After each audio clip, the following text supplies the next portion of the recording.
Yeni münasibətə başlamısınız, belə deyim, və yaxud da ki, o insanla münasibət üçün addımlar var. Hələ heç ilişki yoxdur və yaxud da ki, təzə-təzə cükülləşirsiniz, necə deyirlər. Gəl baxaq, ümumiyyətlə, onunla münasibətə şans verməyə dəyərmi? Necə biridir və münasibətdə gözləntisi nədir? Gəl baxaq, fikrindəki insan necə biridir? Onun müsbət tərəfləri nədir və onun kölgə tərəfləri nədir? Birinci buna baxaq, xarakter olaraq necə biridir bu insan? Bu insan xarakter olaraq çalışqan biridir, əzmli biridir. Ola bilsin insanlara dəstək olmağı sevir, özünə aid ola bilsin işi gücü var və ya işində özünə aid statusu var. Belə deyim də, özünə aid adı-sanı var. Yəni, kənardan baxanda elə bir negativ təsir bağışlamır bu insan. Maddiyyatla əlaqədar, işlə güclə əlaqədar, hər şey okey olan bir insandır. Okey, müsbət tərəfləri nədir bu insanın? Müsbət tərəfləri hər zaman yardımsevər insandır. Belə deyim, güclü bir insandır, qalib gələn bir insandır, hansısa bir işi beyninə qoyubsa, hansısa bir məsələni beyninə qoyubsa, o məsələni sonuna qədər həll edən bir insandır və bu məsələdən uğurlu çıxan bir insandır. Bəs bunun kölgə tərəfləri nədir? Kölgə tərəfləri, deməli, bu insan ətrafdan, cəmiyyətdən biraz təcrid olmuş bir insandır, belə deyim sizə. Yəni, məsafəli bir insandır. Əslində, bu pis bir şey deyil, amma yenə də ətrafından təcrid olunmuş bir insandır. Belə deyim, çox adama üz verən biri deyil, çox adamla yaxınlıq eləyən biri deyil və bəzən çox kəskin qərarlar verən bir insandır. Yəni, bu insan təkliyi daha çox sevən bir insandır. Kiminsə başı səs götürmür də konkret olaraq. Belə deyim, ona görə də yəni çalışır tənhalığa daha çox önəm verən bir insandır. Özünə daha çox güvənən bir insandır. Özünə, öz yoluna. Gəl belə baxaq. Bu münasibətdə bu insan özünü necə aparır? Ümumiyyətlə, bir ilişkidə, bir münasibətdə özünü necə aparır bu insan? Hansı enerjide olur?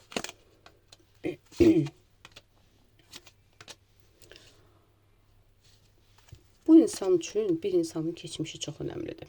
Bax, bunu sizə deyim. Bu insan üçün bir insanın keçmişi çox önəmlidir və bəzən keçmişdə elə şeylər ola bilər ki, o insan o şeyə görə hər şeydən vaz keçə bilər. Yəni, keçmişində hansısa sevmədiyi bir davranış, sevmədiyi bir şey varsa, o bunu soyudur, o bunu geri çəkir.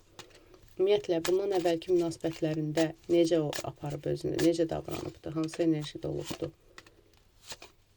Daha çox bu insan gizli ilişkilərə önəm verən bir insandır, belə deyim, gizli ilişkilərə.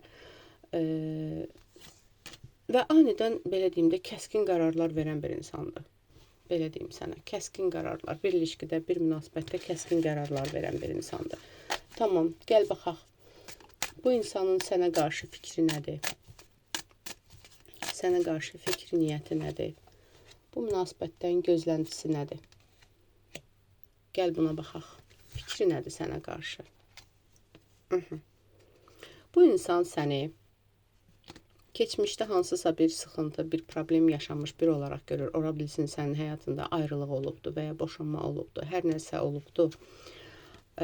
Amma bu insan elə bil ki, ya maraqlanıbdır, ya elə bil ki, dərindən araşdırıbdır mı, hər nədirsə. Yəni, bu insan səni araşdırıb və ondan sonra sənə addım atıbdır. Belə bir şey çıxır burada ki, yəni görübdür ki, hər şey okeydir. Fikri nədir sənə qarşı? Münasibətlə əlaqədar fikri nədir? Ciddi bir münasibət istəyirmi səninlə? Ciddi bir münasibət istəyirmi səndən? Bilirsən necə bir münasibət istəyir səndən? Stabil münasibətdə olaq, amma mənim tənhalığımı pozmayasan. Yəni, belə bir şey istəyir bu insan. Yəni, belə deyim, bir insanla ondan çox sallaşmağını, çox nə bilim, nələrsə tələb etməyini istəmir və elə bir şeylər olanda bu insan uzaqlaşır. Bu insan öz qanunlarıyla münasibət istəyir. Yəni, münasibət var. Mən istəyəndə danışıram, mən istəyəndə, mən özüm eləyəcəm, məndən heç kim heç nə tələb eləməsin. Yəni, bu da biraz normal deyil, axı, bəlkə sən özünü soyuqqanlı aparırsan. Okey, bu münasibətdən gözləntisi nədir? Münasibətdən gözləntisi nədir? Bu münasibətdən gözləntisi stabillikdir. Bu münasibətdən gözləntisi bu ilişkinin gizli olmağıdır. Bu münasibətdə səndən gözləntisi nədir? Səndən gözləntisi nədir? Səndən daim onun kontrolunda olmaq, nə bilim, bu biraz qısqanclıq aktları çox olur.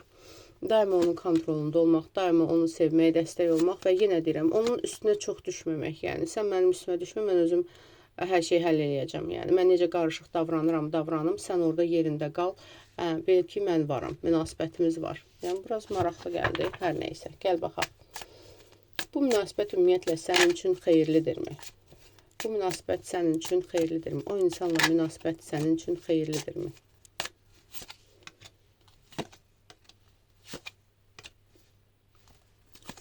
Əslində pis gəlmir. Bu münasibət sənin üçün xeyirli ola bilər. Bu münasibət ola bilsin sənin üçün hər hansısa bir iş yolunda mı, öz yolunda mı, hansısa bir yüksəlişlər olacaq.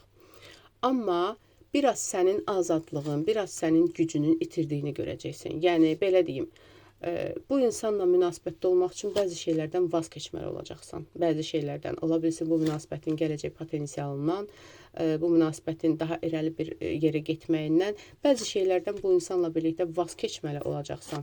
Və bu insanın bütün qanunlarına uymalı olacaq. Yəni özünü unutmalısan. Yəni bu insanın oyununa girib, bu insanın oyununda oynamalısan. Belə bir şey var. Bu insanla münasibətə başlasan, belə baxaq, bu insan sənin gözləntilərini doğruldacaqmı? Bu insanla münasibətə başlasan, bu münasibətdə sənin gözləntilərini doğruldacaqmı bir ilişkidən? Mən onu tam olaraq görmürəm doğruldacağını. Çünki birincisi bu insan çox tərs adamdır. Öz bildiyi bildikdir. İkincisi bu münasibətdə özünü heç də çox olğun aparacağını görmürəm. Yəni hansısa nəyinsə biraz üstünə düşəndə bu insan onu düzəltməyə əvəzinə mübahisə etməyə, dava etməyə daha çox sevən insandır. Öz doğrularını qorumağı daha çox sevən insandır.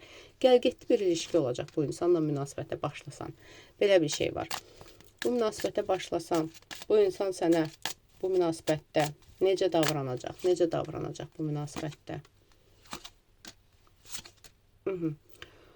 Bir var, bir yox olacaq. Mən sənə deyim. Bu münasibət ilk başlanğıçlarda nə qədər böyük sözlər verirsə versin, bu münasibətdə qarışıq enerjide olacaqsan. Tam əmin olmayacaqsan. Stabilliyindən əmin olmayacaqsan. Düzdür, hansısa bir bəlkə də, belə deyim də, varlığını hiss etdirəcəyi, amma sənin istədiyin qədər deyil. Oturub durub narazı olacaqsan ki, bu necə belədir? Yəni, mən bu durumla barışım, yoxsa davam eləyim? Gəl belə baxaq, bu insan sənə dəstək olacaqmı? Bu münasibətdə ümumiyyətlə sənə maddi, mənəvi, hər hansısa bir şəkildə dəstək olacaqmı?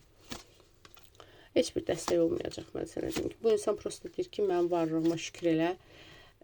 İrəlidə postepенно nələrsə köməklər eləyərəm falan filan. Yəni burada elə bir dəstək görmürəm. Bu insan səndən qabaq ağlayan insandır. Yəni bu insan deyir ki, elə mənim qara qaşıma, qara gözümə vurulmalısan. Budur. Yəni bu insan da səni ona görə seçib ki, sənin özünün maddi stabilliyin var, sənin özünün bəlli bir stabilliyin var və sən çox tələbkar deyilsən. Yəni sənə də lazım olan ancaq nə bilim biri olsun həyatında, varlığına şükür eləyəsən. Budur. Yəni qalanını özün biləsən. Bununla davam eləmək lazımdır, ya lazım deyil. Bu qədər. Aldım, qəbul edilməyəz. Ətrafı baxım üçünsə profildəki nömrə ilə əlaqə saxlayın.